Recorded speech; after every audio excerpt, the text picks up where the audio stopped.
Bonjour à tous et bienvenue sur ma nouvelle vidéo, j'espère que vous allez bien et comme d'habitude je vous envoie plein de good vibes. Aujourd'hui je partage avec vous 10 astuces que j'aurais aimé connaître il y a quelques années ou au moment où je badais avec mes cheveux ou au moment du Big Shop. Bref, j'ai rassemblé 10 astuces qui pour moi sont vraiment hyper importantes à connaître. Si vous les connaissez déjà, pouce en l'air. Si vous ne les connaissiez pas, pouce en l'air aussi. Voilà. En tout cas, n'hésitez pas aussi à me dire en commentaire quelle est l'astuce qui selon vous est la plus pratique dans cette vidéo. Bim bim bim. Et à liker la vidéo si elle vous plaît et si vous voulez plus d'astuces de ce type. Quand vos cheveux sont sales, vous ne savez pas quoi en faire et que vous avez du gel à la maison, faites un pouf. Vous voyez cette coiffure, c'est la coiffure de mes cheveux sont sales, mais je dois me coiffer pour faire une vidéo. Et avec quoi je l'attache? Avec un bas de collant qui est juste là. Mais de toute façon, et je réalise ce pouf, ce pouf, bref, avec un bas de collant. Oui, le vieux bas de collant de grand-mère. Parce qu'avec un élastique, je perds en volume. Je vais juste faire une couette, je vais me retrouver avec une mini couette. Sauf quand on a des big cheveux. Mais c'est pas mon cas. Avec un bas de collant, ça vous permet justement de gagner, de garder du volume et surtout de bien régler l'épaisseur que vous voulez obtenir avec votre puff. Votre big puff pouf. Comment ça se dit? Dites-moi en commentaire. Bref, en tout cas, alors pour chacune de mes astuces, si j'ai déjà fait une vidéo sur ce sujet, je vous la mettrai en barre d'infos. Donc vous avez le récap des astuces en barre d'informations, donc n'hésitez pas à regarder avec la vidéo qui va avec. Pour éviter le shrinkage, pensez au bending. Le bending. Pourquoi on m'a pas parlé du bending avant? Franchement, à l'époque où justement je trouvais mes cheveux courts et que tout le temps ils rétrécissaient, mais je me disais mais comment je vais faire? Non, c'était horrible. Et franchement, le shrinkage, quand on l'adore, franchement tant mieux, parce que j'ai envie de dire, on le subit tellement, autant l'aimer. Mais quand on n'aime pas le shrinkage, c'est quand même quelque chose. Le bending, c'est ce que c'est. Vous allez prendre des élastiques et simplement prendre plusieurs sections de cheveux, mettre un élastique en racine, un petit peu plus loin un élastique, un peu plus loin un élastique, un peu plus loin un élastique. Ça vous rappelle rien ça? Les tresses au fil. Ok, les américaines, a bending method. Oui, mais vous êtes juste inspiré des tresses au fil qui existent depuis longtemps. Ça vous sert à étirer vos cheveux après shampoing, lorsque vous avez fait un braid out, quand vous avez fait un twist out, bref, vous avez la possibilité d'étirer vos cheveux. Et les étirer naturellement sans pour autant les avoir lisses, on est d'accord, mais juste pour gagner un peu en longueur. Franchement, le bending contre le shrinkage, c'est la vie. Lorsque vous sortez du shampoing et que vous trouvez que vos cheveux rétrécissent énormément, ne faites pas de vanille. C'est-à-dire que vous avez hydraté vos cheveux, plutôt que faire peut-être 4-5 vanilles ou une dizaine de vanilles, faites des tresses. Vraiment, les tresses ou les tresses collées, c'est ce qui va étirer le mieux vos cheveux et en plus l'hydratation elle est bien capturée parce qu'on a 3 brins. À ce moment-là, vos cheveux ne peuvent pas trop rétrécir parce qu'ils sont bien empaquetés en fait, comme il y a 3 branches. Enfin, tu vois ce que je veux dire ou pas? Tu vois ce que je veux dire. Bon, c'est ce qui te permettra de minimiser le plus possible le rétrécissement après le shampoing. Donc le moment où vraiment les cheveux sont genre ils sont tout mus, ils rétrécissent à mort, ou au moment où vous êtes en train d'hydrater vos cheveux, vous hydratez vos cheveux, vous faites des tresses. Croyez-moi que vos cheveux vont rétrécir beaucoup moins que si vous faites des vanilles après. Lorsque vous avez envie de faire une cure de compléments alimentaires, que ce soit du Made in France, comme moi j'utilise Luxéol, la cure de compléments alimentaires Luxéol, avec justement Curly Doll 10, vous avez 10% de réduction, donc si tu veux prendre ma réduction, tu la prends. Je gagne rien dessus, je te le dis, c'est cadeau papa, hein. Crois pas que je suis millionnaire parce que tu auras pris une cure. Bref, si au contraire tu veux essayer une autre cure, il n'y a pas de souci. Mais vraiment, qu'importe la cure de complément alimentaire que tu démarres, démarrez-la uniquement au moment où vous êtes vraiment sûr que vous allez manger équilibré. Je m'explique. Un complément alimentaire, le but c'est de compléter son alimentation. Donc si déjà de base, niveau alimentation, c'est la bérésina, ça, je sais pas pourquoi je dis ça. Si de base votre alimentation elle est pas au top du top, vos compléments alimentaires ne vont rien compléter puisqu'il n'y a rien à compléter. Enfin, c'est pas français ce que je dis, mais j'espère que tu as compris l'idée. Donc vraiment, au moment où vous allez commencer votre complément alimentaire, c'est le moment où vous savez que là, pendant 3 mois, vous allez vraiment être super motivé, vous allez boire beaucoup d'eau, c'est-à-dire pas juste un verre d'eau, mais genre 2 litres d'eau, que vous allez manger des légumes, que vous allez manger des fruits, que vous allez manger varié. Là, votre complément alimentaire fera toute la différence et vous aurez des cheveux de rêve. Si vous n'avez pas envie de dormir avec un bonnet en satin, parce que c'est sûr que c'est pas non plus le truc le plus sexy de la mort, vous voyez ce que je veux dire? On est là avec notre bonnet. Pas de problème, il existe aussi des thés d'oreiller en satin. Qui a inventé ça? j'aurais pu y penser. Les têtes d'oreiller en satin, c'est juste de la bombe. Ça vous évite de dormir avec un chapeau de grand-mère. Même si, voilà, après, il y a des bonnets en satin qui sont beaux gosses, il y a des... Voilà, tout dépend. Bref, là n'est pas le sujet. Si en tout cas, vous n'avez pas envie de dormir avec un bonnet en satin, dormir avec une thé en satin, ça fait le même boulot, sauf que vous dormez à un flic. Aussi, une petite astuce assez pratique aussi à connaître, de bien chauffer le produit, qu'importe une crème, un beurre, une huile, avant de l'appliquer sur vos cheveux.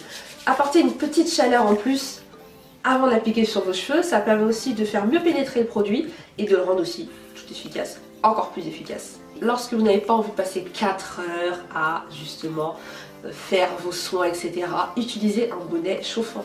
Bonnet chauffant, ça vous permet justement d'avoir cet apport de chaleur, pas trop élevé non plus parce que le but c'est pas de cramer vos cheveux, mais de pouvoir justement ouvrir les écailles de vos cheveux, faire mieux pénétrer vos soins et ainsi laisser vos soins poser beaucoup moins longtemps. Voilà, c'est genre topissime. Moi j'en utilise un depuis voilà 6 bons mois voire plus, même plus que je vous raconte. Ça fait 1 an que j'ai mon shop, donc ça fait 1 an. Ça fait 1 an que j'utilise et c'est juste une tuerie. Je passe plus 4 heures, je pose plus à RTT pour m'occuper de mes cheveux le dimanche. C'est terminé. Non, on a une vie, bordel, de... Si vous êtes totalement perdu au niveau de vos huiles, vous ne savez pas quelles sont les huiles que vos cheveux aiment. Moi mes cheveux détestent l'huile de coco par exemple. Oui je sais, si tu adores l'huile de coco, tu te dis quoi? Je dis quoi? Really, nigga? Mais oui, ça peut arriver, mes cheveux détestent l'huile de coco. Et possible que vos cheveux n'aiment pas l'huile de coco, ou l'huile d'avocat, ou l'huile de jojoba. Et oui, ce n'est pas parce que ce sont des huiles naturelles que vos cheveux vont forcément les adorer. Ils ont le droit d'aimer certaines huiles et d'en aimer moins d'autres. Voilà. Mais si vous en utilisez à chaque fois 50 d'un coup, enfin je dis 50, je jure c'est possible, il y en a qui en utilisent peut-être 50.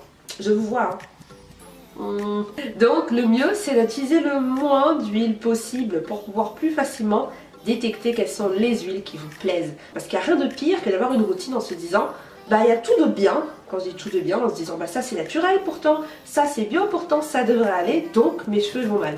Alors que des fois, c'est simplement que le composant, l'huile ou tel beurre ne vous va pas. Et dans ce cas-là, comme vous avez pu identifier ce qui ne va pas, vous pouvez les retirer de votre routine et revivre capillairement. C'est pas trop beau, franchement. Comme je vous l'explique également dans mon livre, qui se présente comme ceci. Donc, comprendre ses cheveux crépus et trouver sa routine capillaire. C'est vraiment mon petit bébé, j'ai vraiment de super retours dessus et ça me fait super chaud au cœur. Je vous l'ai d'ailleurs mis en promotion. Vous êtes 41 000, il n'y a pas longtemps encore, je voulais faire un concours pour les 40 000, vous êtes déjà 41 000 sur ma chaîne YouTube, c'est juste un truc de fou, ça me fait chaud au cœur. Et vraiment mon livre a été écrit avec amour et mon but c'est vraiment de vous expliquer comment comprendre vos cheveux, identifier vos besoins, identifier votre type de cheveux, l'épaisseur de vos cheveux, la porosité de vos cheveux pour mieux construire votre routine et voir que vos cheveux n'ont rien de complexe. N'hésitez vraiment pas à vous procurer mon livre si vous êtes totalement paumé, perdu, qu'importe si vous voulez vraiment faire le tour, le point sur votre routine, voir, identifier si vous êtes sur le bon chemin ou pas. Et vraiment encore merci, j'en profite pour vous remercier pour vos super retours, vos super snaps, vous faites des selfies et tout avec le livre, franchement ça me fait toujours énormément plaisir. Voilà, moi ma routine de ces derniers mois elle est vraiment hyper simple, je vous l'ai montré en vidéo mais je peux vous remettre le lien en barre d'informations si vous voulez. J'hydrate mes cheveux avec mon spray à l'hibiscus, donc là le vapeau est bleu, donc vous avez l'impression que c'est bleu mais non c'est rouge à l'intérieur. Donc j'hydrate mes cheveux avec mon spray à l'hibiscus.